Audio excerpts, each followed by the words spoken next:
Oh, hi there. Cello. Hey now. Hola.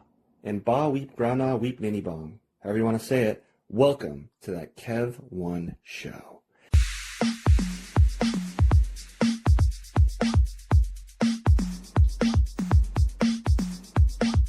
Hey world, strap in on this chilly day. For my guest today is an award-winning photographer, author, musician, and mentor.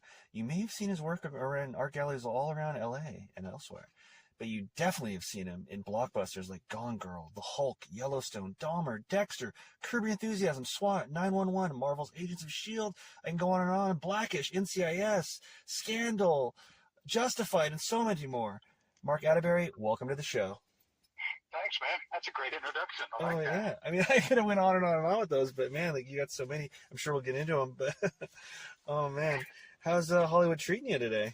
Hollywood's good. I mean, it's a dream factory, so it's always fun to participate and see what's going to come next. Oh man, is it finally getting a little chilly there at all, or no? It is. Yeah. A Oh, little good. bit.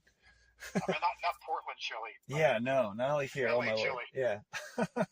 Like 70 degrees, so we have to put a hoodie on. Oh, I know. Crazy. When I actually lived in LA. I remember having my air conditioner on, and then turning it off before I hit the airport, and then I'd feel like I was a freezing rat when I came back to Portland. Like, I grew up here. How am I freezing? You just weren't quite used to it. It was the weirdest thing, having an air conditioner during one 24-hour period, and then a heater the next, or super bundling up. Oh man. Yep. I love that though. Yeah, but speaking of Hollywood and all that jazz, I understand you were filming something yesterday. Can you elucidate on that without breaking any NDAs? Or Not yesterday. Recently. Oh, okay. So yeah, I'm on General Hospital actually. Ooh, yeah. Yeah. So it's like soaps are one of those things where when you first start acting, it's typically one of the places you start out, but Oh. because the business has been slower, just about any of us will take anything just to keep working. Yeah. So get a cool little recurring. Oh, That's been going cool. on. So Yeah. Man, the world of soaps. I mean, I got into them a little bit because every woman in my on one side of my family was so into The Young and the Restless that you'd be like, okay, yeah, soaps, whatever. You'd walk by, and then all of a sudden one day I noticed Victor Newman, this character, did something crazy, and I was like, that's not like Victor. Whoa, and I got into it. But yeah, so I mean, soaps. I really have a respect for it, and just the art of acting. Period, all acting. But well, you know what? yeah. I mean, on that note, I have tremendous respect because here's the thing: when we're working on a movie, you generally are going to shoot a page to maybe 5 at most. Yeah. You have a lot of time to work through stuff. Take your time. You got a lot of takes. You work on a TV show, you got to kind of get it nailed down in anywhere from 5 to 7 days. But you're going to work maybe 3 to 14 pages in TV. In soaps, you shoot an hour episode in 8 hours. Okay, so yeah. You're gonna do... Okay, yeah. I didn't know the time. That's what I was going to say. I had such a respect because, I know they're on 5 days a week, because when I watched Y&R for a while, 5 days a week, all year round, pretty much. Maybe they're off Christmas week or a couple days. Pretty much 5 days. Yeah. Doing an entire television script in a single day. That's so okay. You pretty Wow. much got one take to get it right. Yeah. Okay, I was going to say. Camera rehearsal. Wow. No room at all. No multi-take. I mean, unless someone coughed or something, nothing. Yeah. And you probably get really chastised, hey man, you know what I mean? Exactly right. Yeah. Wow, isn't that wild? My respect of soap actors is way through the roof because I mean, being very honest, I'm not gifted with the best memory, and there's a lot of actors that aren't. So for people like me, it's just it's terrifying. Wow, yeah. Because you got to know, you got to nail it that one take, or you're gonna get the looks. Yeah, and there's so many dialogue. I wonder, or you can maybe even tell us, is there room for improv at all? If you just get to where the stories. No, okay, it's word for word. Wow. Yeah. So it's even I was gonna say, because there's so much. I remember there's always doctor stuff and jargon and business and lawyers, and they're always running cosmetic companies and such, and it's wow. So it's not wow. No, that is and incredible. I had this last time I just shot, I had 14 pages. Jeez. So you got to memorize that, get it down, and nail 14 pages in a single take. Oh so my Lord. It's impressive. I mean, it's impressive what the crew does. It's impressive what everybody does. The fact that they should get way more respect than they get. I feel like. Yeah, definitely. I didn't have this sounds terrible. I want to say I didn't have respect. I did have respect, but it went through the roof the first time I worked on a soap many years ago. But I was like, whoa, this is impressive. So, I mean, acting's acting, whether it's in a soap opera on stage or in a huge film. It's still the same art, but it's just they all have certain demands that are put on you, and that's the demand there. It's a lot of stuff to memorize. Yeah. And you played you played a judge on it, right? General Hospital? I'm a judge in that one. Yeah. Oh, cool. It's a lot of legal jargon. Yeah. Yeah. A lot of fun, though. Man, I had a great time. Yeah. So soaps, there's such a variety of genres you've worked on. I mean, it is me as a comic geek. It's exciting. You were in Ang Lee's Hulk film. That's pre-MCU. Yeah. I remember the ads for it, being a comic geek and all that. But going on and on, I think they were trying to say it was the anniversary of the Hulk, and they were saying it's the year of the Hulk. I mean, what was that like being on such a juggernaut of a film like then? I mean, it was awesome because it's actually my second big film. My first film ever was actually Demolition Man, but I'm entirely cut, so you won't see me in it. But that was my introduction to the business. So just going from, wide-eyed, bushy-tailed actor who'd never have any experience to those massive sets is insane fun. Yeah. I mean, anybody who's not, and I'm not from LA, so any of us, you get on and you get onto a lot, you're like, okay, this is the greatest place in the world. They shot this here, they shot that there. Yeah. It's like Disneyland times, on steroids. Mm-hmm. And then, you're in these massive sets with these massive actors. So it was a blast. I mean, the Hulk was, I'm working with Ang Lee as a director, who I just respected so much. Yeah. Crouching Tiger, Hidden Dragon, and all those. One Best Picture, like what, 2 years before that, or 5 or something? Yeah, very recent before that. Yeah. So I mean, it's like, okay, I'm in the big leagues. Yeah, no, totally. Yeah. Oh my Lord. And the budgets are great. So. Oh yeah, Crafty had to be amazing, right? it was. Even Demolition Man, I remember we had steak Diane and lobster one night. I'm literally eating steak and lobster. I love lobster. Wow. I love Demolition Man. I keep telling people to watch it. I mean, because everyone knows that Idiocracy is so great, and it's almost like a documentary now, sadly. But Demolition Man's kind of like the same way in a way. You know what I mean? And so yeah, you weren't eating rat burgers like they were in that movie. So. Yeah, no, we were not. Lobster. Wow. What were you in Demolition Man that got cut? What were you, like a cop or one of the lab guys? I'm trying to. No. I'm a kid in the I guess in the first part of the film in the past, and then a museum patron, a dude in the second half. So that's funny. Actually, Wesley Snipes kills me, but it's all that was cut. No, so not visible anywhere. You don't have any footage, or wow. No, a friend of mine said that you could see like a super quick glimpse of me at one point. So, but who knows? No, but the Hulk was the first one where I'm there and you can see me, and and it was fun. Oh my gosh! So what was it like going to the theater and seeing yourself on the big screen? This Marvel film. Pretty amazing. Yeah. Actually, and the funny thing is like, and again, I started acting late. I was a musician first, and so getting into it late, it was unexpected for everybody. Even I didn't think that's what I would do. But that said, I had a friend call me from Beijing. I go, dude, I'm in Beijing, China, looking at your face on a giant screen. And just the reality of that was hard to wrap my head around, being a brand spanking new actor, halfway through my life. So oh my God. Pretty cool. Oh. I mean, I'm one of these actors that's like so many that I don't like watching myself whatsoever. Oh, really? You don't?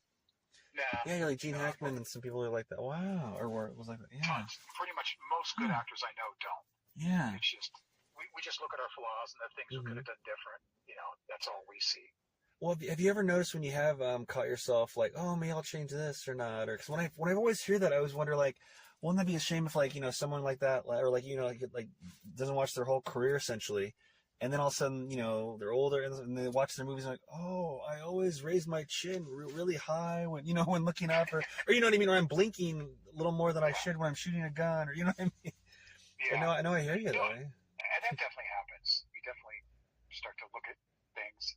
Yeah. I mean, I teach these workshops. In my story, I was musician from birth, honestly. Hmm. And I did a lot of stuff, did some symphonic and jazz, and then got into rock and roll. It's played with some pretty huge people. Hmm. And when I made the transition, I needed to take a break from music because it was tour after tour after tour for many years. Hmm. And so when I took the break, I thought I'd just jump into acting and it would explode. And I knew some people. I knew River Phoenix and a few other people. Oh, So I thought, okay, this would be easy to get into. It was not easy. It took a long time for success to come. But it took a long time for music success to come, too. So I should have expected that. But I thought I would go from success to success. It didn't happen. So I jumped into my hobby forever has been photography. So I started shooting people's headshots, and that exploded.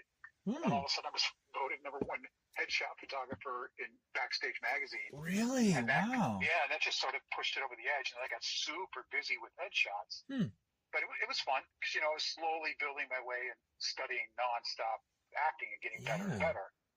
So, yeah. So wow. And were you still taking music gigs or no at that time? It's funny you asked that because I did not mean to stop completely, and I ended up stopping completely for many, many years. This year is the first year I kind of picked up the instruments and started playing again. So no, I'm not playing professional, but I am, playing with. I'm playing with an orchestra right now. I'm playing, starting to play keyboards, and I don't know. Might jump back to some rock and roll stuff if not. We'll see. But can any fans catch your music anywhere in the near future or currently? With the orchestra or no? Maybe not. Not yet. Yeah. At some point soon. I mean, I'm toying with the idea of playing with a symphony, a known symphony next year. So we'll see. I thought music would come back to me really quick. It did not. It came back really slow. When you say came back, you mean like the ability to play at your level? Oh, okay. Yeah.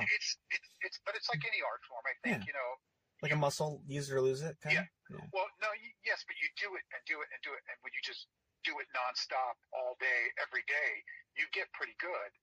But when you stop that, it's not like all of that muscle memory that you built up comes immediately back. It doesn't. You got to keep doing it again and again. So I've been playing almost every day for about 6 months, and it is finally starting to come back. Another guy I know who did the same thing I did. He quit for years and came back, and he said, it took me 2 years before I started to feel comfortable again. So, and I think that might be right. And I think it's true with acting. I think, I know people that quit acting and come back. It's like, I feel like I'm starting over. It's like, I think it's that way with every art form. Yeah, so you're so multi-talented. Would you say, and maybe there's no answer for this, but are you primarily an actor, a photographer, a musician at your core? If you had to say I think I'm primarily an actor. I mean, that's what I think of myself. I mean, not just what you're doing, but like what you're like who you are in a way. Like, because it's going way back when I was a kid. There were two things that I did all the time. I grew up in a small little town, and my grandpa had a massive dairy, so we had a huge hay barn. And so we would stack all these hay bales on top of each other and build stages. And I'd get like all the neighborhood kids together, and I would write these plays, and we would put them on. And then during the winter, we would do this. Go to a hall and we'd actually do puppet shows. And so I would write the puppet show. So there was an actor in me early on. I loved doing that stuff, and then I love movies. I escaped in movies my whole life. And so, but music, because that was my thing, it's like that's what took off and that's what became the career. But I always dabbled, and even when I moved down to LA when I was 19. When I came down to LA, I started working at Not Scary Farm. Like a friend said, hey, let's go audition. I'm like, all right. I didn't know what I was doing. And I got put in a little side show. And then eventually I got put in the Witches Hanging Show, which was like one of the biggest shows there. Witches Hanging Show, oh, wow. Yeah, and I was acting professional without really thinking it. I was a professional actor. So what did you start off as a zombie and then you were, like a hangman in the Witches show? Or what were you, was the transition?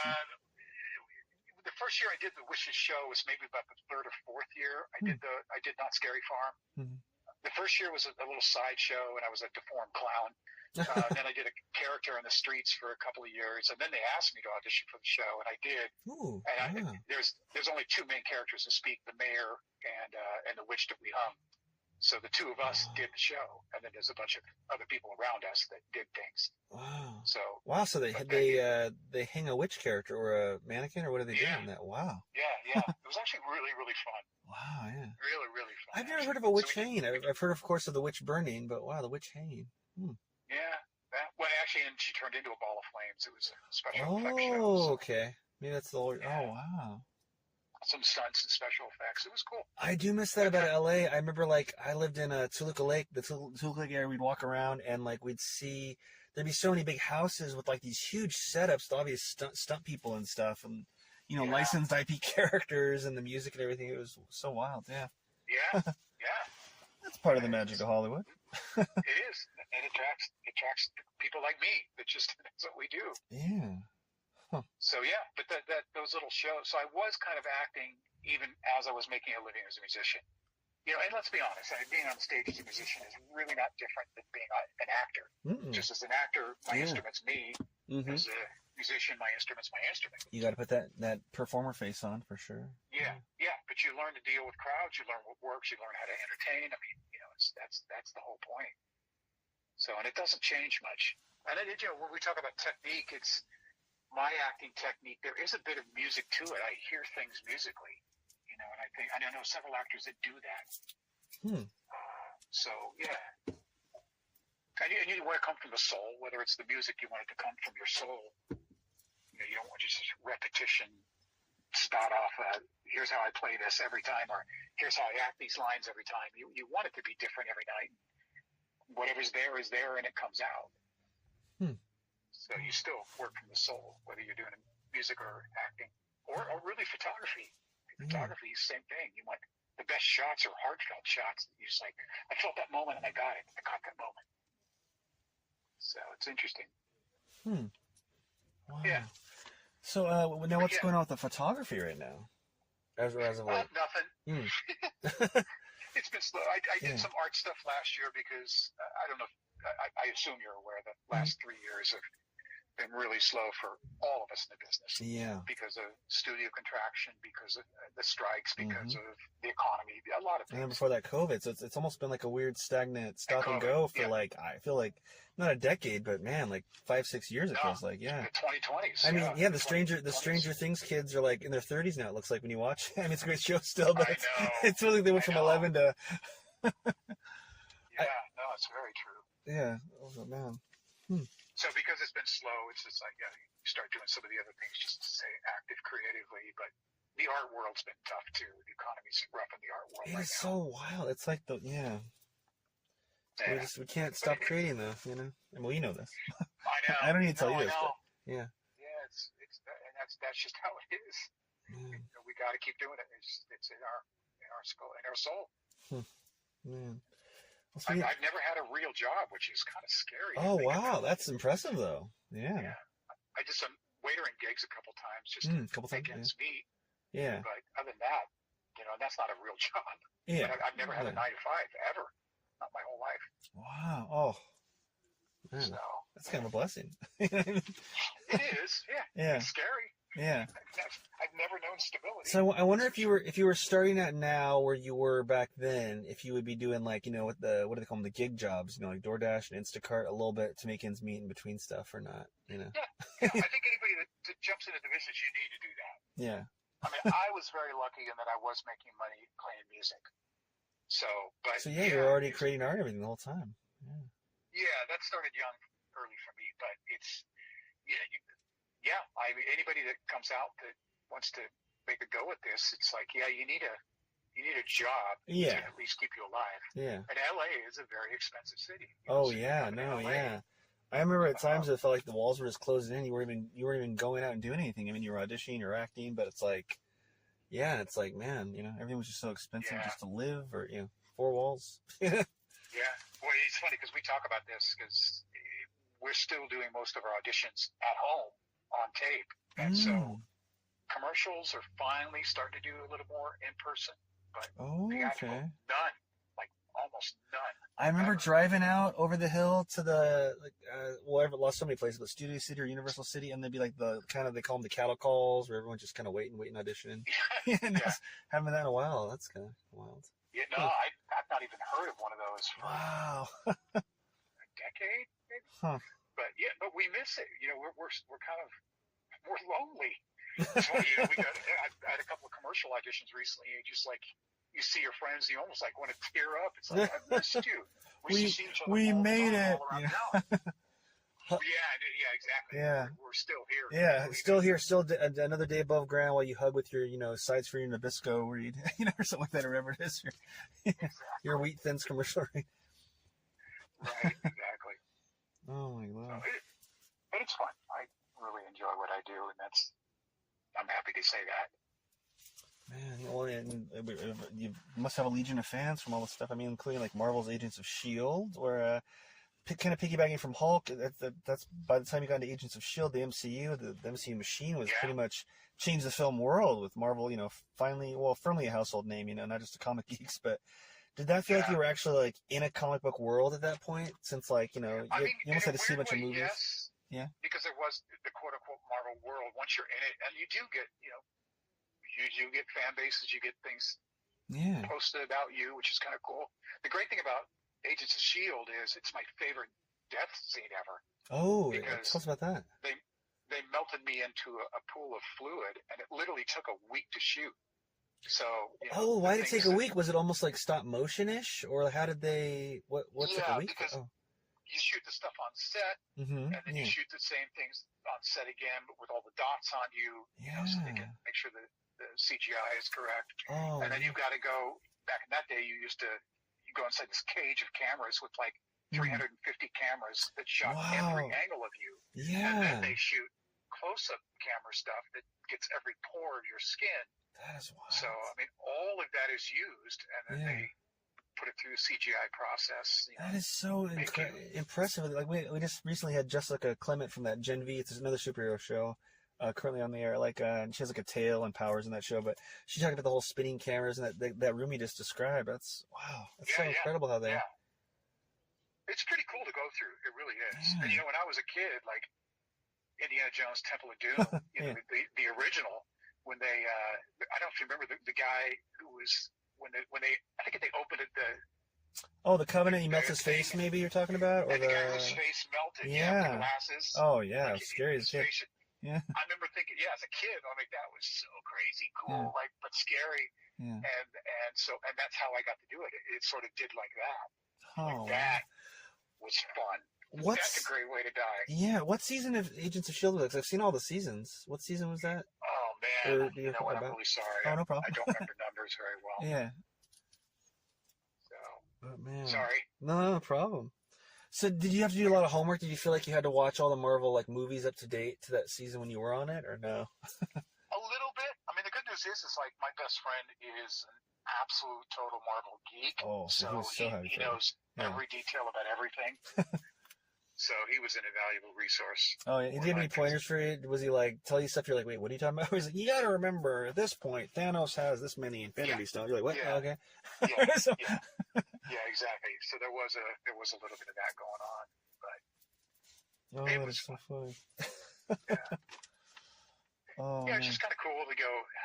I'm in a Marvel film. It's just to do that. I'm part of this huge universe. Yeah. And from being melted to being a judge multiple times, including not just on a soap but on Lincoln Lawyer and that very animated scene, where the guy, the Lincoln Lawyer, where his client attacks him. Right. Oh my God, that would be exciting. But man, when you play a judge, now you played a judge at least multiple times now. Twice. Yeah. Oh, twice. Okay, so just multiple times. Do you? When you're memorizing lines and leading to the day of it, do you feel more, I don't know, je ne sais quoi, more dignified going about your day in life when you're kind of getting in that mode, or no? Or do you just snap into it on set? Yeah, I think so. I'm also one of those actors I am influenced by what I wear. So the minute you put on that robe, it does sort of influence you. And the minute you're up on that podium above everybody else, there is something about that feel, Yeah. And so, the thing is with it, as I've gotten older, I've played a lot of not judges per se. I've done 2 of those now, but lawyers, professional doctors, people, experts, environmental experts, Yellowstone, experts, and that dialogue can be difficult sometimes because the writers always want it to sound very intelligent. So it doesn't roll off the tongue the way some other dialogue does. Well, you do it well, so. Well, yeah, it's You're like the fourth take. Just kidding. yeah. Yeah, no, it's you have to go in as prepared as you possibly can for sure. Otherwise, there's really nowhere to go and nowhere to play. Well, So you part of it is just you probably love that and stretching your brain a bit, like okay, I'm a judge, I'm a doctor, I'm all this, because you got to learn about it, you got to become it. So it's another part of the magic of acting. Yeah, it actually is. I mean, I've joked with my regular doctor that I have played a doctor. I've done. I played one on TV. Four or five surgeries on camera, where I literally had to learn, with a fake body, how to cut through the skin, how to pull it with forceps, how to go in, how to clip veins. They show you stuff. Yeah. And I was on Code Black, briefly, and I literally had someone showing me precisely how it's done because it was a very realistic show. Wow. When you say show, you like on video or kind of like with some props or what? Chicken? No, they've got real doctors there and fake bodies. Yeah. Well, so yeah. These fake bodies, but real equipment, real medical equipment. And they'll say, this is how you clip a vein, so it doesn't explode all over the place. This is how you dab. This is how you cut with a scalpel. This is, they're literally showing you how to do that stuff. So it's pretty cool. Yeah. We're working with real machines too, so you're looking at all the gadgets and the dials and the it's so cool. displays. Yeah, it's pretty intense stuff. So and that's what I mean. It's going back to what you were asking me about the judge. Is those things sort of put you in that place mentally, so it feels a little realistic in a lot of different ways. Especially like for example, Code Black is an emergency room. A lot going on, super fast pace, all that stuff. I've auditioned several times for The Pit. I've not gone on it yet, but my best friend just worked on it. And it's a very realistic show. And the pace is fast and all that. It's just like a real hospital. So they've got real doctors there that are telling you, no. It's way faster of a pace. It's more panicked. You've got to get this done or this person dies within 30 seconds. So you've got to go, Yeah. And that does help. That does help quite a bit. Wow. Man, I'm a bit, I don't know if it's quite method, but I kind of, stay in my headspace with it, when I'm leading up to it and stuff, within reason, I'm making the world uncomfortable or, like, what the, I mean, like, I played like a real life murderer before, but I'm not going around being crazy, but it's like, you kind of keep that in your headspace, like, okay, how would they be kind of what, but, so like when you're doing like these intense doctor roles, like, is there any like method type to that? Are you like kind of intense for like the week or however long? Are you methodical in your home life, looking at stuff and, I mean, the answer is yes, methodical, but it's no matter what role, because it's not just doctors, but every role is a little bit different how you approach it. Because everything there's things where it's just like, oh wow, I don't have to do anything for this. This is so easy for me to do, literally. And then there's other things. In Dahmer, in Jeffrey Dahmer story, Monster, I play a real person. And I got to know this person and I studied this person and so there's a ton of homework involved in that. And he's pretty famous. He's pretty known in that crime world. So I felt I had to do it justice. So, you're learning and you're getting his mannerisms down and the pace. And I'm really trying to get inside his head because, what does make it, he's the top guy.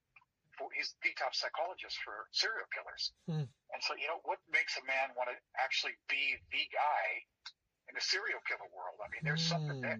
So you're digging and digging and, and then once you get on set, you've done so much work that it just sort of starts to flow. You're just kind of there. You're like, wow. Yeah. So it's, whatever it is, the prep is going to be a little bit different, different levels of it. I played on For the People, Shonda Rhimes show. I played a guy, couldn't be farther from a doctor. Grew my hair out long. He's a little bit autistic. He lives in the middle of the wilderness. He's killed somebody, but you don't know if he did it purposely or it was really out of fear or what. And so he's incredibly uncomfortable around society. So a fair amount of work went into that and getting that character down. But it was funny because you grew up in a small town And there's a lot of crazies. I lived in a town, population 69 at one point in my life. Oh my Lord, really? And it's a freaky town. I mean, a lot of freaky characters. I'm glad we only lasted a year. My parents moved us out, but that kind of, wow, okay, let's see if we can go there. So, and that was more of a quote unquote method approach to everything, and he had a bit of a speech impediment. So, a lot went into that one, but I loved it. I loved sinking my teeth into it. Yeah, that's fun. Wow. Yeah. Huh. So do you love doing different voices or I don't, I mean, the easy answer would be yes, but I don't know that I put voices on stuff. I've done several accents, which is a blast on camera, and that's been nice. I've done British, I've done Southern several times, but I've done Texas Southern, and then I've done South Carolina Southern, so there's, different ones. So, I mean, that's kind of fun to do. But I don't know. I've never really done something. I mean, actually, in Dahmer, when I played the psychologist, he has a very particular way of speaking, very slow paced, very low way of talking, very almost neutral. And yeah, that was fun. So yes, I do when a chance comes up. So did you watch? I think any of us actors will go nuts over things like voices or a limp or a certain way to carry themselves. It's always, for me anyway, it's a blast to put those things on. I call it like a gift in a weird way. You know what I mean? It's like extra. It's but extra wardrobe. It's like, okay, cool. Yeah. Yeah, totally. And that goes back to my Knott's Berry Farm days of being a half animal, half man on the street scaring people. It was a blast with all the prosthetics on, and it really is. It just helps with the performance. Well, since you're probably not going back to Not Scary Farms, you should maybe like write a little short or something about the characters from there and play a fleshed out version of those characters. I know. Well, they did a video about the Not Scary Farm days, and there's actually footage of me in that video. Okay. So when they sold it as a DVD at the gift store or something, so they talked about it. But it was fun to see. And if you think about all the things, because that was sort of towards the beginning of Not Scary Farm, that we sort of invented that now all the characters do. So that was fun. We learned really quick. A good buddy of mine, we did it together. The 2 years where I was half animal, half man on the street. My job was just to go and scare people. But we learned really quick, if you run and you slide on your stomach, or if you come from a tree and come down. So if you're coming up on someone or come down, it's actually 10 times more frightening than if you just come into someone's face straight on. Yeah, out of the bushes or whatever. Okay. Yeah. So we would, we'd run like as fast as we could and start sliding on the pavement. And how did you slide? Like, did you like rollers or some sort of padding, or what was the? No, the concrete was actually, because of I think all the years and years of people walking on it, the concrete was fairly slick. Huh. So we actually could slide on it. Wow. I mean, we'd be beat up by the end of the Oh night. yeah, I was gonna say, so on your knees and your back. Oh yeah, no, yeah. Wow. Yeah. So, but it's silly that things like that you remember later on in life. Like, if you really want to scare somebody, come from below or come from above. Wow. Yeah, people are a little more prepared if it's in their face, and they'll almost fight you. Wow. It's like the art of war, but with acting. Exactly. Man. Well, speaking of war, it brings us to Yellowstone. Is that like a one-of-a-kind atmosphere? I mean, it came out of like nowhere, and then it was everywhere. I mean, it was a hit show, and then you saw some merch around, and then like huge spin-offs with like Helen Mirren, Harrison Ford, its own universe. It's like countless spin-offs, it feels like. Yeah. Well, Tyler's really got his world set now. Yeah, I mean, it literally felt like it was like, okay, Yellowstone, maybe I'll check that out. And then all of a sudden there's like all these spin-offs with the years and stuff. I'm like, okay. Yeah. Well, I think it was fun in that, yes, it is its own world. Like, we shot in Montana. So it's beautiful there. I mean, ridiculously beautiful there. But just being there, the town where everyone lived, or stayed, the hotels, is population 4,000 small. The town where they shot, where the Dutton Ranch is and all that, is 900. So it is very small. And those two towns are half an hour apart. So you're talking about a ton of land, a ton of wilderness, a ton of wildlife, these giant ranches with horses, whatever. So it's a world in its own, which again, as I talked about earlier, that definitely influences you. That influences how you play the character, and Yeah. getting into it, everything just feels great. I mean, it feels like you're walking into this lovely atmosphere to act in. So that's what's really cool about that. So I think part is that, and then it was shot like a film. We had tremendous amount of days to shoot on that. They really took their time, so they shot it more like a feature. They had the budget to, even though it was a television show. So you really could kind of play around and do stuff. Actually, there was probably one of my most frightening moments, real life moments as an actor, in terms of the scene. The scene frightened me so much because there's a scene where I'm in front of 100 background actors, maybe, and it was in the city hall, shot in that big town of 4,000, in the big meeting room, and they packed it, and they didn't have enough background in that area, so they were shipping in background actors from like Salt Lake City and all over the place. Wow. So they had this one scene they really wanted to do where the town's about ready to riot, and so my character is an environmentalist expert works for the government and is going to try to bring in these wolves to try to deal with the other bad wolves. All these things are going on, and it's only causing more problems, and it's causing the town to get insanely crazy. And so as I'm trying to calm this crowd, they're getting louder and louder, and I'm screaming at some points going, you guys are idiots. You're not seeing the reality. And these people took their role so seriously, these background actors. Yeah. And I think some of it is, the small town people were sick of L.A. Get out. Yeah, we want to go back to our parks or whatever's going on. Yeah. Well, when Yellowstone, the series started, the population of that town was 2,000 where we stay, and it increased to 4,000 by the end of the show. And it's all these Californians and people that fell in love with the show. I thought, I want to live there. Okay. And so they were kind of upset at all the Californians. Yeah. And that anger got a little bit real because here I am speaking about the same stupid stuff that, politicians would say. And these are small town people that really actually were upset at those kinds of things. And that anger was like palpable. And there was several, background guys who were cops that were holding a couple of guys back. And I'm telling you, one of them looked like he wanted to kill me. Yeah. And they were really holding him back, and he was getting in my face. And at one point, it's just like I had to stop and tell the crowd, hey, guys, this is acting. It was really terrifying at one point, which made my acting even more real. Well, yeah. Oh, my gosh. Geez, what a great, wild thing to happen on set. It really was, but it was like, okay, this is like art exemplifying life a little bit too much. I mean, when you said that to him, hey, this is acting, guys, did they didn't say something like, I know, I'm just, or they were like, oh, did they actually calm down a bit, or? Well, actually, fortunately, I made everybody laugh.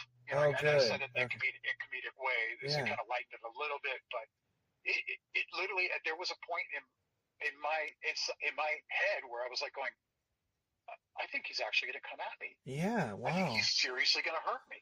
Were there any? As I'm doing my lines, I'm like watching this guy. So it was like, yeah, we need to calm me down a bit, buddy. Wow. So a couple of them, actually. Were there any other? Good acting. Yeah. Were there any other extenuating factors? Like, was it a really hot day? Was it like a long day on set too, or just? Long day on set for sure. Okay. Very long day on set for sure. Yeah. Wow. That was a lot of stuff to cover in that scene, and a lot of cameras and a lot of people to kind of corral together. And it was also a little weird in that. This is where it gets funny for me in acting and Hollywood, is they kept the main actors separate from everybody else. So there was a couple of people that had like one line or two lines. They weren't necessarily with us, the regular principal actors that had the big scenes. And so it was almost this feeling of elitism where I'm from a small town. My instinct was to go mingle with everybody and, hey, man, we're all one big family making this big project. How cool is that? Is sort of my natural instincts, where it isolated us, which in a weird way created more friction. And then we had really good food and they had very mediocre food because there was so many of them. Really? And that was a little bit, and you start to think, again, in real life, really? You're special because you're an actor. It was a lot of stuff kind of went on that made the scene very, very real. That's happened a few times on set, I've noticed. And I am one of those actors. I was really trained in the method the actor studio. It's my roots. I've done a lot of training with a lot of teachers, but that's my roots. So I do tend to want to really get into the character deeply and get into the scene deeply and get into the people deeply and whoever I'm opposite. And because of that, if I have a problem with another actor in the scene, like we're arch enemies, I by nature naturally don't want to talk to that actor because I don't want to be buddy-buddy with that actor if all of a sudden I want to be down their throat with pure hatred. Yeah, okay. I see that. So I tend to do that, but that's a lot of actors. That's the, Daniel Day-Lewis's, Christian Bale's, all those kind of people. Oh, yeah. Man. Or even people like Meryl Streep, those level of actors are so committed to their craft, which is like, you can't really bother me because I'm really delving deep into this. So, and I like to do that too, in all honesty. Well, it's good to keep it real, yeah. Yeah. That's always a challenge. Let's see if we can actually make this real and get some real sparks going. Huh. That's the challenge. Yeah. Have you had to not apologize, well maybe apologize, but have you had to after the fact when you're playing arch enemies, rivals, what have you, or afterwards you call them or last day on set hey, kind of bond a little bit more, or is that kind of creep through the cracks a little bit? I mean, obviously you're not enemies, but I mean, does that happen a lot? Where any moments where you're hey buddy, Yeah, no, that has actually happened. A couple of my closest friends, really, that relationship formed on set when we were, at each other's throats. And just afterwards, it's also that kind of fun thing where you're just when you're done, you're like, dude, that was awesome. You know what I mean? Yeah. And that bonds you. So out of adversity comes some good relationships. Cool, yeah. A couple of my friends that are solid actors, good, solid working actors, they came out of situations like that. It's funny you asked that question, but I've never really thought about that, but that is true. There has been some things. But there's also been people I worked with where I don't get along with in the scene, and I didn't get along with them afterwards as well. Oh, really? Yeah. You think it was because of that, or no? I'm sorry? You think it was because of that? It was just kind of translated from that? No, or? I think acting is no different than life in that there's just people you gel with and people you don't. And it really comes down to that. And so if you're not gelling in the scene, if it's you're really not getting along, in fact, you don't like each other at all in the scene, I think it just takes this, we're really not compatible in life anyway. It just makes it even worse, So there's an actor I worked with several times, two actors I can think of off the top of my head. I won't say their names, but do not like them. Do not care if I ever work with them again. And they're both really great actors that are very well known. But, we just don't have chemistry. We never did. Even though I've worked with these two actors I'm thinking of a few times. Yeah. I'm fine if I never work with them again. But one of them, it helped the scene. One scene that I had with this one particular actor, and you could tell he didn't like me. Yeah. So in fact, he mocked me between one of the takes. Oh, God. Yeah. Which only made me more angry and made the character more angry, which made it better. Oh, okay, good. Yeah. Good. So it sort of worked in the scene, yeah. Jeez. But, sorry to go through that still, but yeah. Yeah, but I think, it's no different than anywhere. You're going to have people you get along great. You're going to have, there's been sets I've worked on. I'm like, ugh, I'm so glad I'm done with that. Yeah. But there's other sets you're just like, oh man, that was like camp. I don't want camp to be over. I want to keep going with these people. Yeah. Oh, I mean, that's one of the fun things about, I think what I do is every set is different.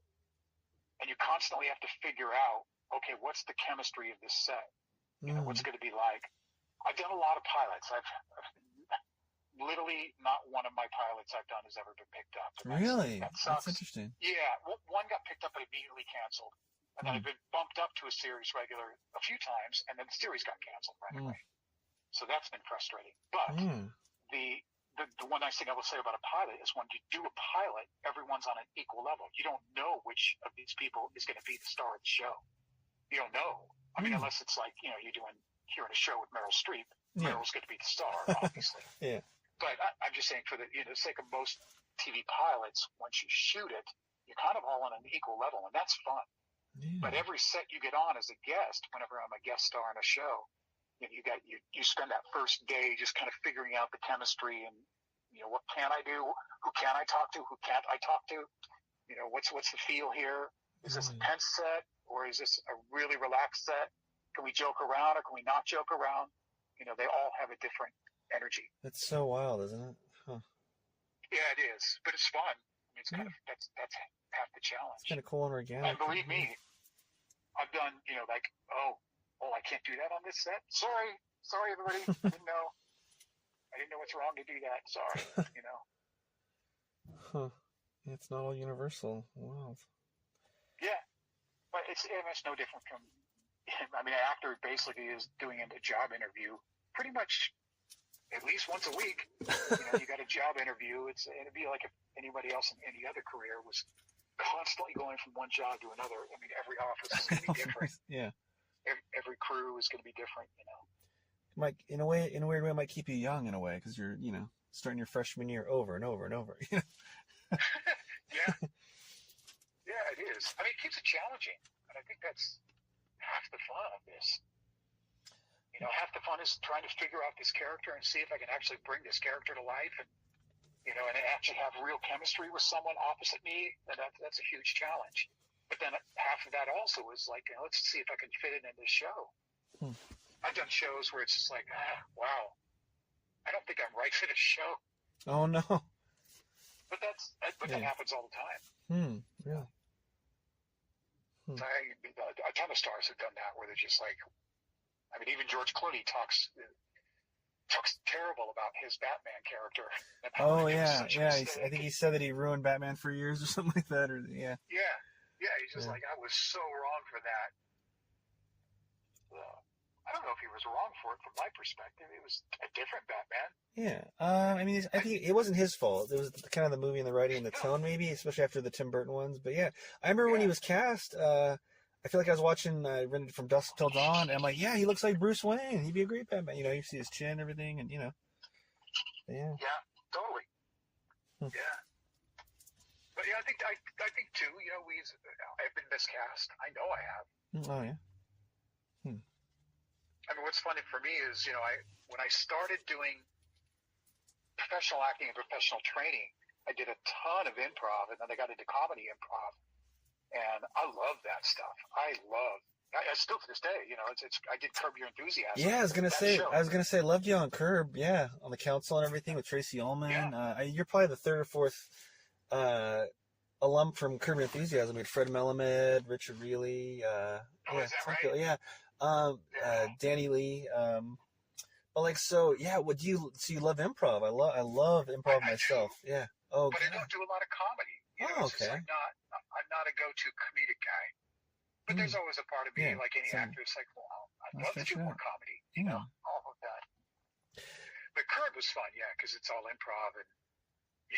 Yeah, I keep hearing that from the cast, and I think I might have heard it before that even they just give you they know where the scene's going, but you fill it all in, right? 100%. Yeah, yeah. We just get we basically get a sentence. Yeah.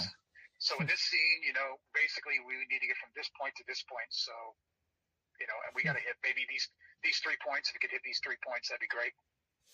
That's kind of how it is, and you just kind of improv through it. Oh man, how much time did you have in that scene? Was there multiple takes, like a bunch, or just 3 and boom and got it? A couple few takes, maybe more. There was one scene I had that was a lot of technical things had to happen, and it pretty much summarized the entire season. So we had to make sure all of the points regarding the whole season, because I think it was that I had 3 episodes, I think, on that. And so I was in the second to the last episode, or the last. I should know this, and I can't remember. But in that, I had to summarize several bullet points from the prior season. And that gets technical. So we'll try something else. And then it was also tricky with camera angles and all kinds of things they wanted to do on a visual level. So we did many takes of that. That one particular scene took probably 5 hours. Wow. which for that format is a lot. Yeah. Typically in improv, you're going to do 2 or 3 tries, and all right, we got enough. So Moving on. Yeah, did you feel extra pressure? Or were you almost like, was like a big weight because like you're having less freedom to play around like everyone else, and like, okay, I'm dictating all this, the rules and the jargon and the these plot points, and you guys get to play around it. That particular moment, I did. I felt a tremendous amount of pressure, and they were frustrated because they were going, "It doesn't work. It wasn't my fault. Yeah, but it's just what they were doing wasn't working. Yeah. How do we end this? How do we end?" They were at the same time trying to go, "Man, we're stuck," and there was a lot of technical things all at the same time. And Larry is Larry. I mean, pretty much what you see in the show is who he is in real life. Yeah. So he can get a bit nuts at times. Oh, really? So, but he's a blast, man. He's really he's just genius at what he does. Yeah, absolutely. Oh genius. no, yeah, I love all that Seinfeld. Did he have any suggestions for you between takes, like maybe you like this or no, or maybe just sometimes, yeah. I think he's part of that show is the casting. I mean, you really do cast people that you can trust. Mm-hmm. I mean, Larry does love working with his friends, because he knows he can trust his friends. Yeah. So and in that format, you got to have a lot of trust. You got to trust that they're going to, because there is no writer. So you've got to trust that they're going to bring it. They're going to bring something. Yeah. I think my improv training helped. Uh-huh. I really do. But the irony of that is I was a city manager. Oh, you really? And my brother is a city manager. Yeah. So it was kind of fun, So cool. I got a lot of. Did you play? Did you in a weird way channel your brother, or no? Just remember some of the stuff and was like, oh, it's fun. Totally did. You're kind of playing your brother. That's great. Totally did. Yeah, totally did. Yeah, it was fun. So and even my brother, city council meetings, all kinds of crazy stuff goes on. So and Tracy Chapman, it was pretty crazy during our city council meetings, and she's a councilman, councilwoman. Yeah. And so it was, that was a lot of fun to dig into my brother's life. So your brother would have already been, I'm sure, excited to watch the show, but was he just like super calling you and stuff after every episode of that? Like, oh my God, or this or that, or? No? A little bit, yeah. Yeah, I think so. I love how you sound like Larry David, little Larry David. I know. Okay. And so besides Curb and Yellowstone and the Marvel Universe, I mean, you've been a part of a lot of huge franchises, from NCIS to 911, and we talk about Ryan Murphy's world with Dahmer and all that, countless others. Ryan's been very good to me over my career. I've done a lot of Ryan Murphy stuff. Ooh. Oh, yeah, you're also, you're in that Alien season, right? Or the split season, with the aliens, and it was the season where there was like an alien and there was also like the... Yeah. Where the family moves. Yeah. Oh, very cool. So you're just on his Rolodex to boom, boom. Any new Ryan Murphy projects coming up for you think? Or you're just waiting by the phone? None coming up. None that I'm aware of. Well, speaking of all that stuff, what do you get recognized from the most? Is there an obvious answer or a couple? That's a good question. I mean, I'm one of these actors. There's a great film that came out, 15 years ago, 10 years ago, documentary called "The Guy in That Thing," and it's that recognition factor. In fact, I was at a ski show. I love snow skiing, so I was at a ski convention down in Anaheim last week, and just randomly some dude comes up and he goes, "Are you an actor?" I'm like, "Yeah." And he goes, "Dude, I love your work." It's just like, that's really cool. Just your work, yeah. He doesn't actually know my name, and it's not like, he was quoting a particular show, but, your face is out there after a certain amount of time. It gets out there enough, people do recognize it, and it's fun. I mean, that really is fun.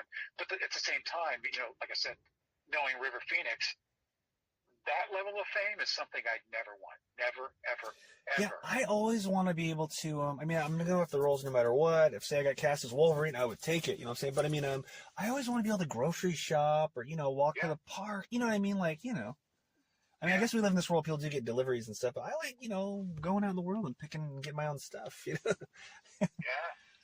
Going to the gym, yeah. But, yeah. I ran into, it's a weird story, but I indirectly had met Michael Jackson and then re-met him, saw him again in Vegas, of all places, the Circus Circus, and he was with a couple of kids. I went in to get a service elevator with my girlfriend at the time, and the long story short of this is like, he's in the service elevator, of course, I'm not going to let him go down. But I had played as a musician there, so I knew where the service elevator was. Oh, yeah. And so I thought, well, let's avoid the crowds, just take the service elevator. And so he was in the elevator as the doors open. And I went, Michael, I said, hey, I met you, told him when I met him a long time. He goes, hello. He goes, do you want to play games with us? And I said, sure. So my girlfriend went around the Circus, Midway and played all these games, where you're shooting the water in the clowns' faces and all that stuff. And so we did that for a long time, just kind of hanging out. But watching that level of fame and the thousands and thousands and thousands of people that were trying to crowd in and break through the barriers because they had closed it off for just Michael, it was like insane. And I'm thinking, I would never want my life to be that trapped. No matter what, yeah. Ever. Even River was good at avoiding it, but he was a teen idol. He was all this stuff. So it was awful. Just awful.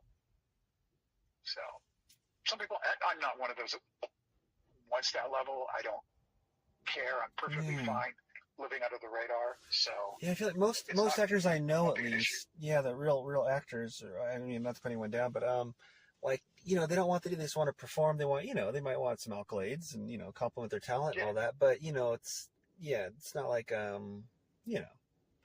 like a lot of internet fame people or whatever, so to speak. You know what I'm saying? Well, the satisfying part is you get to go, oh, I make a living as an actor. That's kind of cool. That's the satisfying, because a lot of people get into it. Just say, I just would really love to make my living as an actor, and there's not a lot of people that get to do that. So that in itself is very satisfying. I think the fame would get to it. I would love to have the ability to be offered multiple projects and have to pick which one I want. That would be great. But that's a special level of actor that there's only a tiny handful of those. I'm sure you're on your way.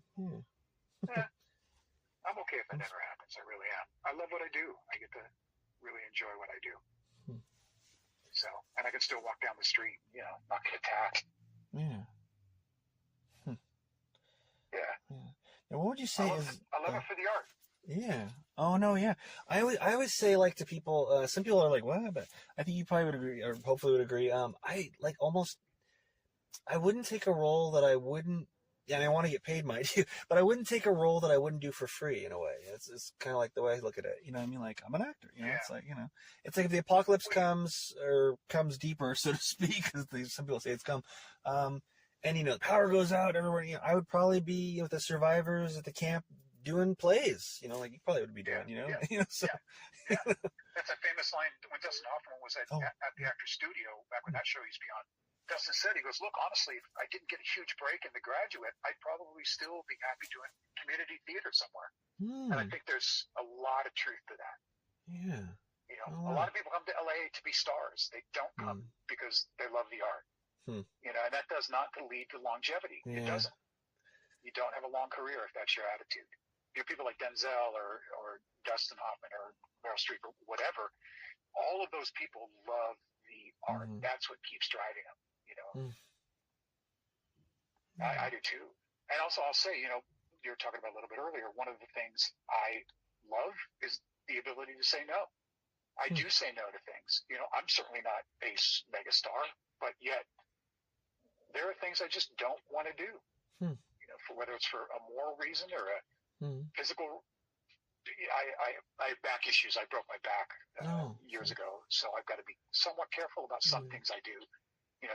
The kid in me still wants to jump off buildings, but I can't. You're not going to do a parkour scene. Exactly. Exactly. So, but the ability to say no is pretty important. A lot of people don't because they're worried they're going to get blacklisted. It never hurts you. Never. Oh, good. In fact, I almost think it helps you. A buddy of mine's a pretty well-known director who did Hoodwinked and wrote and directed that whole thing and several things. But, he said no to Spielberg, and all of a sudden he said everyone was calling up going, who are you, man? Who are you that said no to Spielberg? I want to work with you. In a weird way, it can be like, wow. But he did one live-action cartoon, didn't want to do any more. Not live-action, it's like, cartoon, and didn't want to do any more. He wanted to do live action stuff. So, but yeah, you got to do what you want to do, and make sure you're proud of it. No, definitely. I always want my grandma to be proud of me. Some things would not make my grandma proud. Oh no, some of the roles you mean? Yeah. Oh man, yeah, I did this Operation Repo, this show. It's I don't know if you heard, where like they repo cars. It's like Cops but Repo Men and stuff like that. It's improv and stuff. Right. Did the audition, it was great, nailed it, and it's one of those auditions where you went so well, you're like, man, if they don't call me, they're just not doing it. Time goes by, like, oh man, did I get it? And they call me, yeah, it's next Tuesday or Wednesday, like, or whatever day it was. It's like, oh great, and they go, oh, by the way, it's in the nude. Are you cool with that? And it'll be pixelated. Right. Your characters are going to be in the back of a car where it starts to get towed. You jump out and like, hey, what's going on? So, we improv the rest, but it's like, and I wanted the role, and some kind of virtual starving artist. I'm thinking of the time of Burbank. I was like, yeah, here's my thing. But I literally, I did my grandma at the time, and maybe my mom or some family members, and I was like, oh no, there was like a thing with like dots on it, or because they're like, because the way they even asked, how parents could be like, you're not naked, are you? It's the way they're asking, like, okay, I know. Even though at the time I was, even though I, wasn't the most super duper comfortable with it, doing that, but I did it. I think we did it in one take, even, like, oh cool, like we can do it again. But for a while I was like, every time someone did something big, I was like, oh, Paul Rudd's doing Ant-Man, okay, but did he do improv in the nude, or something like that, or right. But maybe he did, for all I know. But I mean, but yeah. I literally just dealt with this a few months ago. Oh yeah. Literally offered a huge show. Yeah. Offered a role, uh-huh. but I did not think it was appropriate. It was purely for shock value, and it was inappropriate on a lot of levels. I won't get into details, but can you allude a little bit? It was just like your character be saying some really awful stuff, or just doing some awful total nudity, but it was also involved underaged, stuff. Yeah. It was just a lot of different things that were just like, you know what? No, I'm gonna say no. Yeah, I don't think I'd ever want to play that. Yeah. And it's a huge show, by the way. So, okay. Yeah. Well, good for you though. Sticking to your morals, and Well, yeah, it just comes down to it's like stay in your lane sort of thing. I mean, it's same thing with music. It's just like you could try all music and whatever, but there really is something that you're known for and you're great for. Mm-hmm. And it is beneficial. Going back to what I was talking about with the headshots, because of the success of that, I speak all over the place. I speak at SAG regularly. I speak all over the country, honestly, on know your type, know how you're perceived, and create a niche. And these days that's so important in everything, whether it's social media or businesses, or you've got to have your brand, your niche. That does help with success. I certainly know what I do, but to do that and to kind of stick with that, I think this would have been, had I taken this role, whoever they ultimately ended up dropping the role from the show. Oh, really? Yeah. Oh, they just couldn't I know it started with our conversation because I'm absolutely not comfortable with that. And they were willing to try to rewrite it, and they did a rewrite, and I did a test with the network for that rewrite. But then when they came back, they said, no, we really just need it to be this. It's like, no, you don't. And I'm not doing it. And they ended up kind of dropping it from the whole thing, which is kind of cool in a way. It's just like, guys, you're just being shocked for shock value. Yeah. You just want to be written up in the paper of like, hey, guess what just happened on this show? It's like, so. And you don't want to be the face of that necessarily, even though, I mean, well, exactly. Yeah. I don't. Yeah. And I have a couple of friends that are the face of something that it's like, not the best. Oh man, I'm so sorry. That's what you're known for. Yeah. That kind of thing. So just the way I am, the way I was raised, I'm okay with that. Yeah. There's a lot of us out there like that. No, that's good. That's kind of heroic in a way, Yeah, I guess. Yeah. So, but you gotta love what you do. Yeah. Like I said, there's only a couple times where I walked off and I was like, man, I regret doing that. That was a horrible experience. Yeah. Anyway. Yeah. No. So speaking of what you do, though, where's some of the best spots people can catch your work, your photography, your music, your performances that you want people to see the most? Maybe that need them with more of a spotlight. Well, my website has a lot of the fun stuff I do. And obviously, I'm an actor first and foremost, so you can certainly see stuff there. IMDb. Mark Atteberry.com. Oh, cool.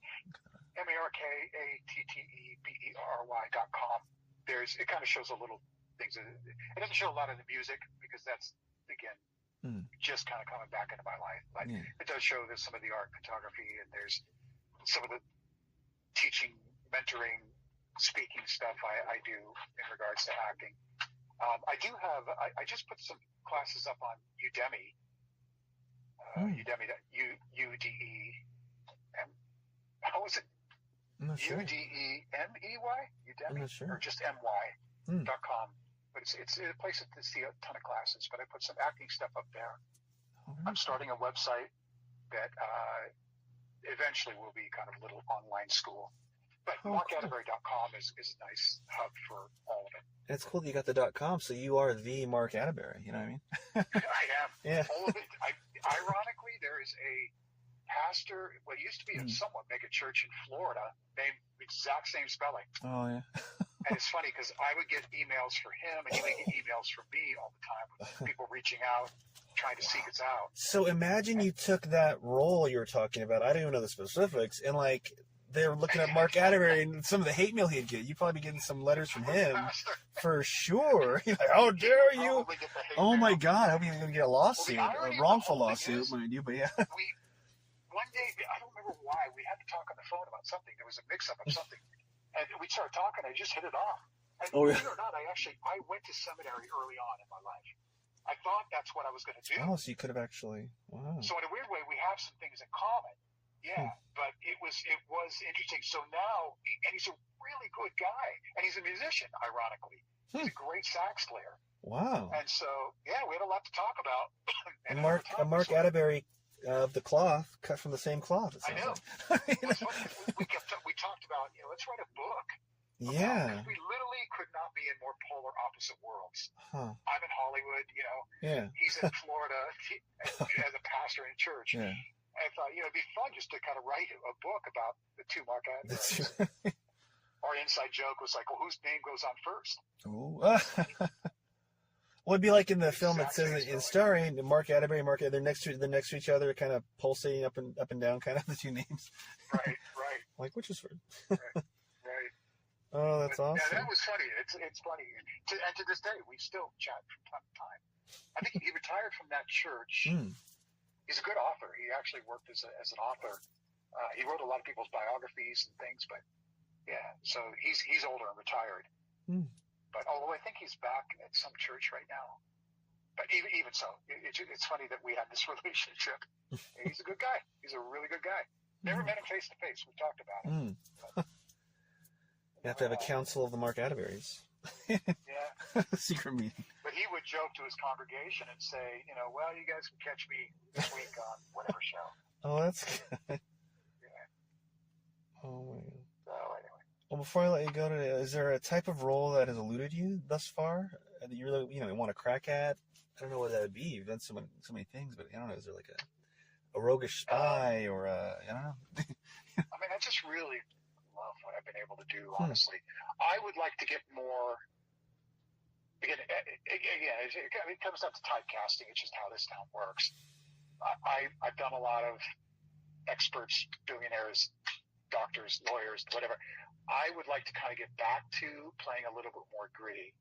Like I said, I was raised in a small town of 4,000. Yeah. Worked on my grandpa's dairy, so I milked cows and rode motorcycles and horses and.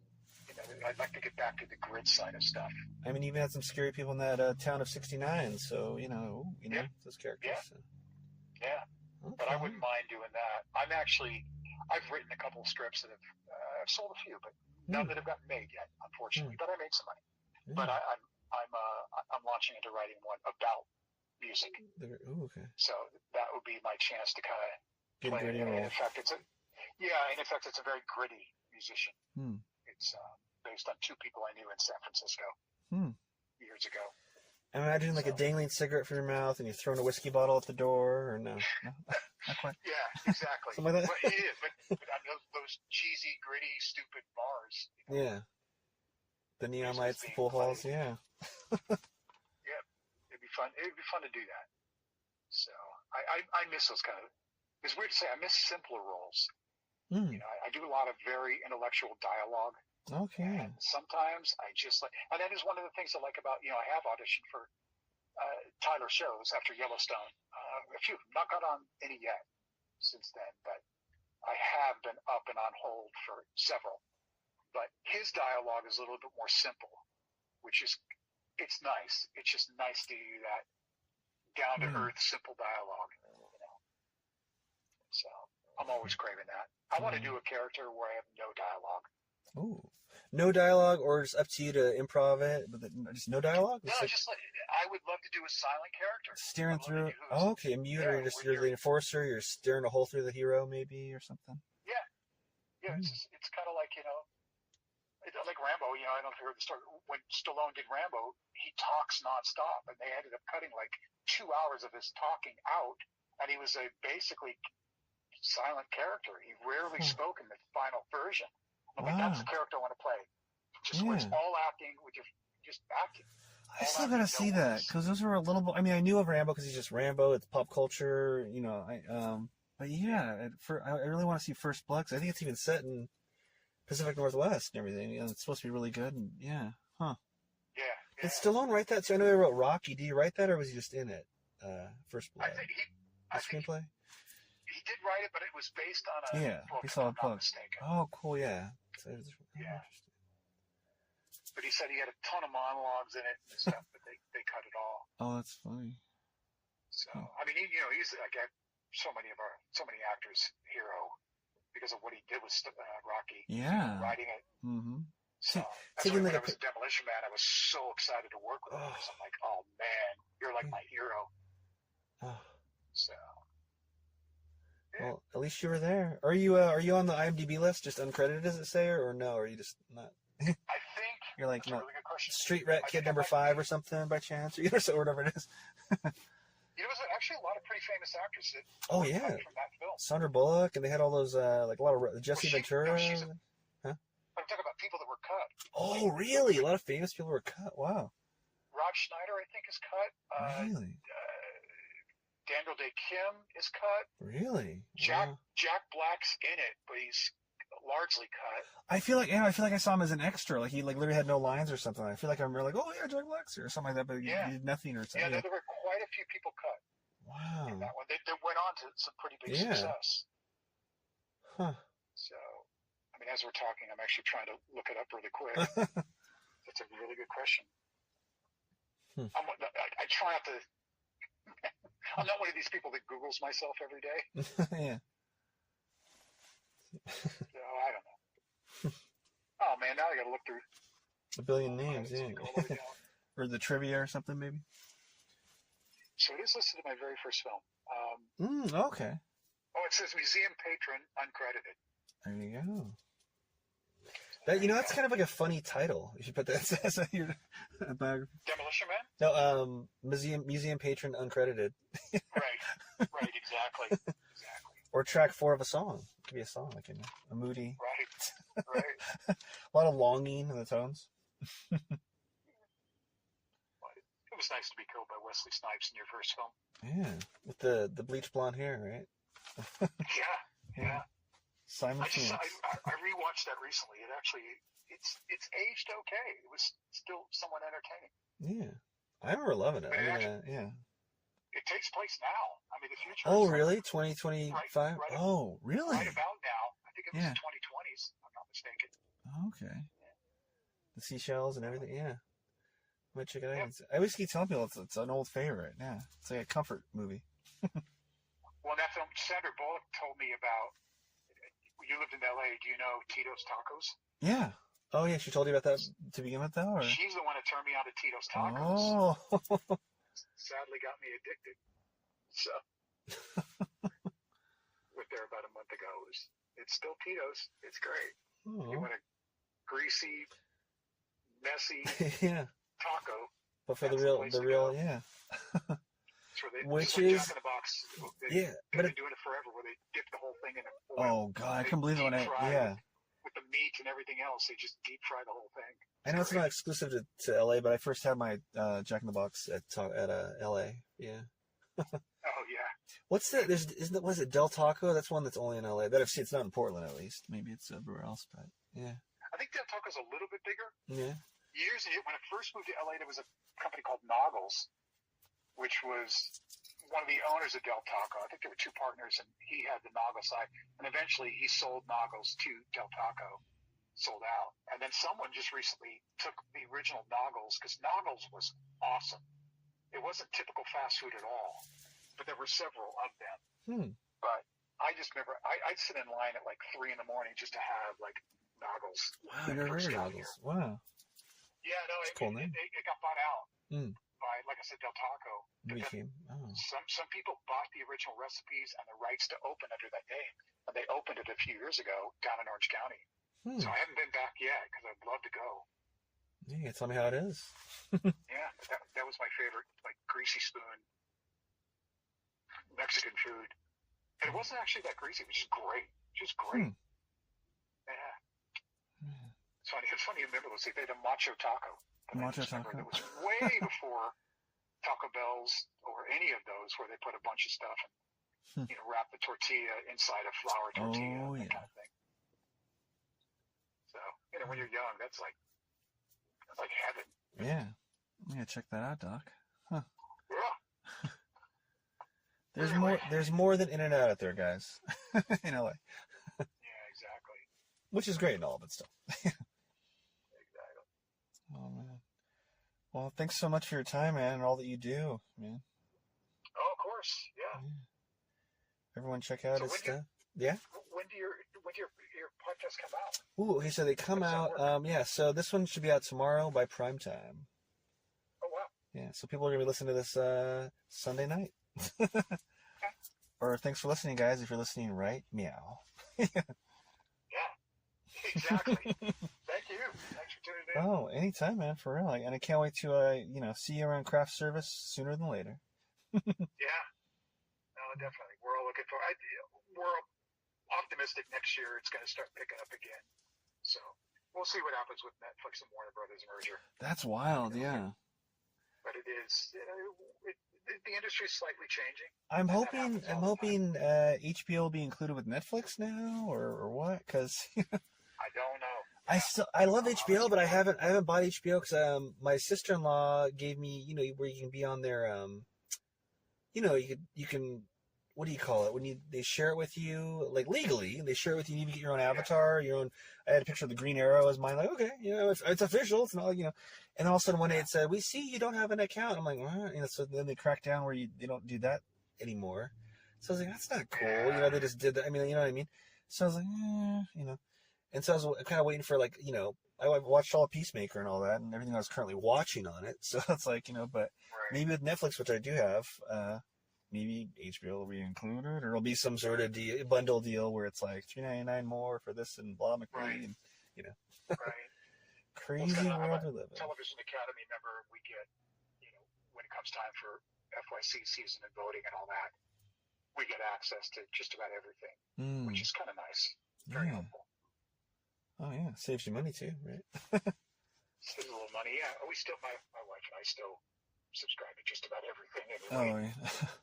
It helps to know what's going on in the business. Like I remember I wasn't in SAG at the time when I was living in LA, but my lady friend, she was in SAG, so we got all those, the DVDs for voting and everything. So. Oh yeah. That's why I saw No Country for Old Men. Like, whoa, watching it was in theaters still, or just in theaters and stuff like that. Like, whoa, right. Watching it on at home, it felt really cool.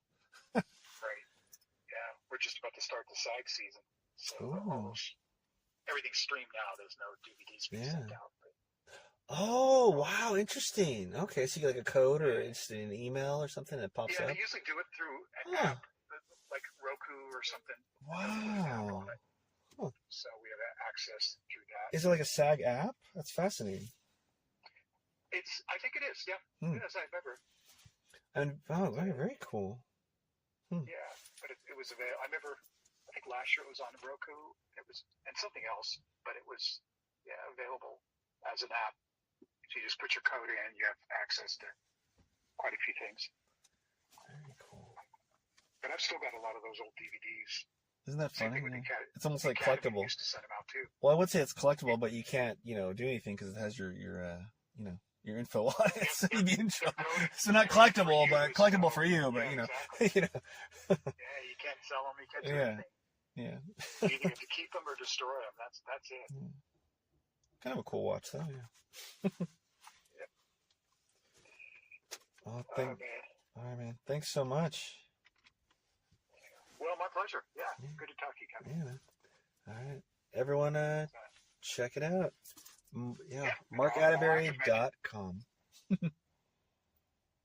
Cool. Keep aspiring.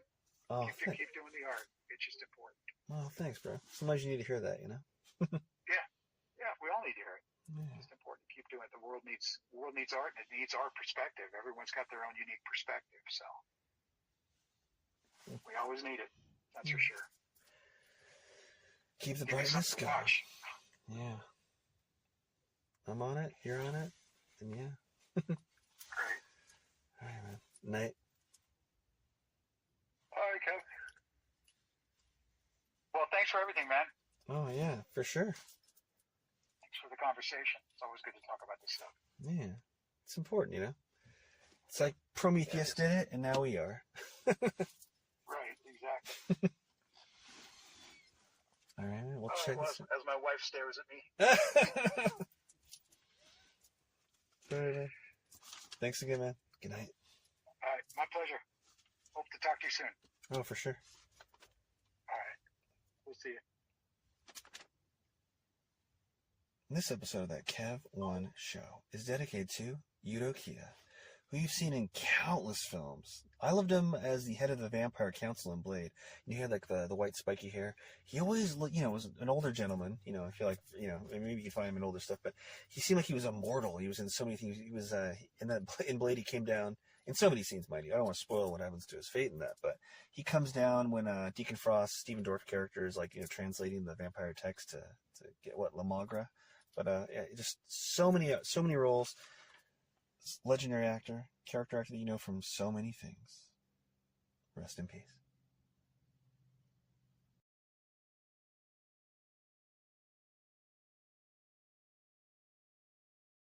Well, friends, the theater lights have come back on overhead.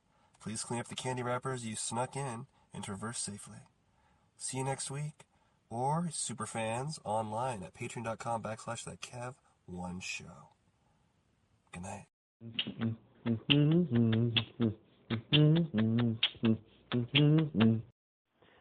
Rep the brand that is behind-the-scenes film talk, positive vibes, and discovering what the human condition is all about as nonstop creativity guides us on and on and on with That Kev One Show merchandise. Now for sale at thatkev1show.etsy.com. That Kev One Show, spelled of course that KEV number 1 N show. Hey, you're a fan. You want to rep it. You know how to spell it. So get it today and glow with us. This portion of That Kev One Show is supported by Bohemian Dream Gifts, made with organic and natural oils that nourish and hydrate your skin. Man, I don't know if it's the weather outside or the gym that was killing my skin, because my right elbow on the, it itched like the Dickens, like I was becoming like the Lizard from Marvel Comics. I think it's that machine where you put your elbow in and do the lifts, for the bicep. But I was itching my skin like crazy during, I won't say who because I don't want them associated with rough skin, with one of our guests here in the near future here. But my right elbow was getting ashy and coming up, getting red and irritated. Anyway, I used some of the promotional cookie dough body oil from Bohemian Dream Gifts that they gave us, and my skin, I'm not kidding, came back. I can vouch for that one. The cookie dough oil body oil. The cookie dough body oil brought my skin back to life like an Evanescence song. I'm not kidding. My skin is smooth and happy again. 100%. You can buy cookie dough oil on Etsy at the Bohemian Dream Gifts shop. Check out their other stuff as well, but that's one that I swear by now. And as soon as my promotional one runs out, I'm going to order some myself. So go to Etsy and visit the Bohemian Dream Gifts shop today. What's better than your favorite talk show? Well, maybe homemade delicious food, cold beer, or a drink of your choosing in a comfortable atmosphere. Well, look no further than the Boulevard Tap House. for the world famous fish and chips, seafood, all around delicious menu with pizza, all kinds of food, wings, steak bites, anything you can imagine when you want to watch the big game or catch some live jazz if you pick the right night. Open 7 days a week. Go to boulevardtaphouse.com right now. I like to go to their Terwilliger Curve location. That's the home location for their not only their fish and chips, and they knew that they always used to give me Caesar chicken salad and wine. They kind of made jokes and made fun of me that. My favorite food there now might just be the brand new Mark Kevin. That's a margarita pizza named after me. Don't know if they do it because I'm Italian or what, but I had it, and it is delicious and, dare I say, nutritious. Anyway, friends, go on in, have a great time. When you're there, you truly are family. No cap. Enjoy the Boulevard Tap House today.